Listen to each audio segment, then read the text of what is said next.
Fala pessoal, eu fiz um trabalho na minha igreja que eu achei interessante compartilhar com vocês aqui no canal. E é um trabalho muito simples, a gente vai ler um livro da Bíblia que os nossos líderes escolhem pra gente ler. E baseado nisso a gente vai fazer duas coisas. Um resumo sobre o livro que a gente acabou de ler e você fala o que você entendeu sobre o livro. E eu achei interessante esse trabalho e eu pensei, por que eu não vou eternizar esse trabalho que eu fiz aqui no canal com vocês? E nesse vídeo eu vou fazer um resumo sobre a segunda carta de Pedro. Se bem que já tá no título do vídeo, então...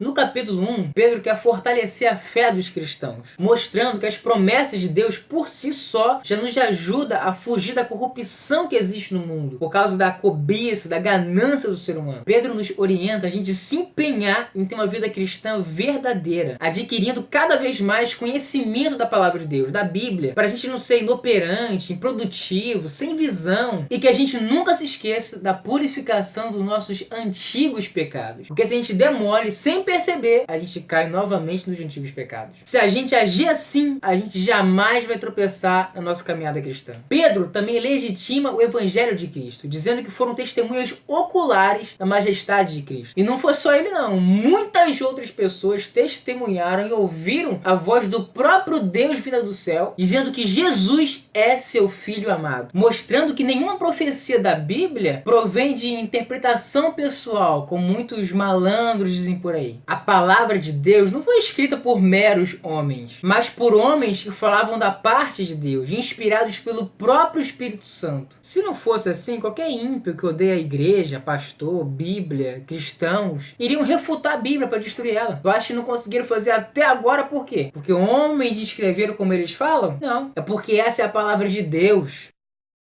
No capítulo 2, Pedro alerta a gente dos falsos profetas, para que a gente não caia nas heresias que negam e deturpam o Deus Criador. Porque os falsos profetas sim, que pregam histórias que eles mesmos inventaram. E logo em seguida, Pedro mostra o seguinte: se Deus não poupou Sodoma e Gomorra, Deus não poupou nem os anjos que se rebelaram contra ele. Então pode ter certeza disso, ele não vai poupar os falsos profetas, e nem quem seguir eles. É uma coisa interessante isso, que às vezes a gente não percebe.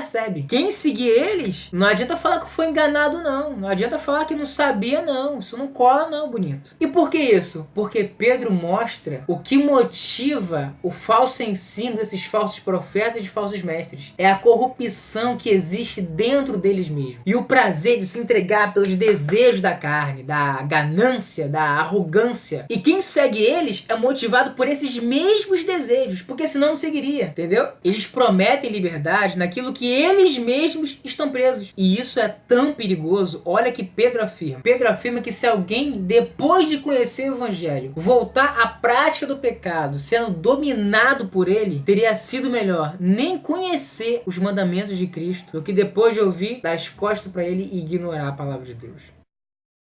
E no terceiro e último capítulo, Pedro lembra a igreja que Cristo vai voltar e vai nos buscar. Porque Pedro sabe que os ímpios, os escarnecedores, os debochados, que a gente conhece muito bem, vão zombar do povo de Deus, dizendo: não, se fosse para Deus vir, ele já teria vindo. Isso é palhaçada. Ele sabe disso. Cara, a Bíblia é muito atual, brincadeira não. E ele finaliza dizendo: Cristo vai vir de repente. Ninguém sabe a hora certa que ele vai voltar. Por isso Pedro repete e insiste de novo que a gente tem uma vida santa para nós sermos encontrados por Deus em paz, imaculados e inculpáveis. Esse foi o resumo da segunda carta de Pedro. Espero que vocês tenham gostado. Fiquem com Deus.